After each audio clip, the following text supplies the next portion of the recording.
উচ্চ ন্যায়ালয়ৰ যা পৰীক্ষা নাইবা এডিআৰই টেট আদিৰ কাৰণে যদি আপুনি প্ৰস্তুতি চলাই আছে তেতিয়াহ'লে আজি ইকনমিৰ ওপৰত মই যিখিনি কথা ক'বলৈ গৈ আছো সেইখিনি আপোনাৰ কাৰণে অতি দৰকাৰী কথা। ইকনমি হ'ল এখন দেশৰ উৎপাদন আৰু উপভোগৰ মাজৰ সম্পৰ্কিত বিভিন্ন কাৰ্যকলাপৰ এক ব্যৱস্থাপনা। ইকনমিত তিনিটা সেক্টৰ থাকে, প্ৰাইমেৰী সেক্টৰ, সেকেন্ডাৰী সেক্টৰ আৰু টাৰ্চিয়াৰী সেক্টৰ। প্ৰাইমেৰী সেক্টৰে কৃষি, বনজ সম্পদ, খনিজ সম্পদ এইবিলাকক সামৰি লয়। সেকেন্ডাৰী সেক্টৰে সামৰি লয় উদ্যোগ আৰু উৎপাদন।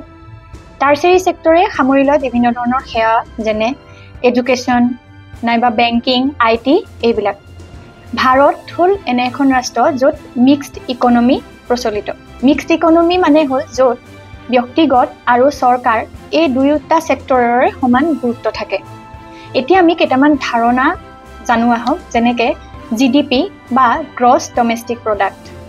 এখন দেশৰ বছৰি উৎপাদন হোৱা সামগ্ৰীৰ মুঠ মূল্যকে কোৱা হয় জিডিপি বুলি।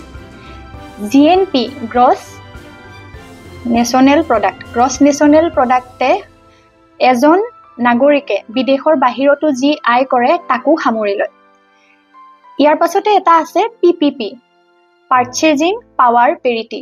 পাৰ্চেজিং পাৱাৰ পেৰিটিয়ে হ'ল এক ধৰণৰ এক মানদণ্ড যি ভিন ভিন দেশৰ মুদ্ৰাৰ ক্ৰয় শক্তিক তুলনা কৰে। এনেধৰণৰ বেছিক ধাৰণাবোৰ যদি আপোনালোকে বুজি পাইছে তেতিয়াহ'লে কিছুমান জটিল ধাৰণা যেনে ইনফ্লেশ্যন, মনিটাৰী পলিচি, বাজেট আদিক লৈ মই সহজে বুজিব পৰাকে কিছুমান ভিডিঅ' আপোনালোকৰ মাজলৈ লৈ আনিম। যদিহে আপোনালোকে এনেকুৱা ভিডিঅ' বিচাৰে তেতিয়াহ'লে কমেণ্টত ইয়েছ বুলি জনাই যেন।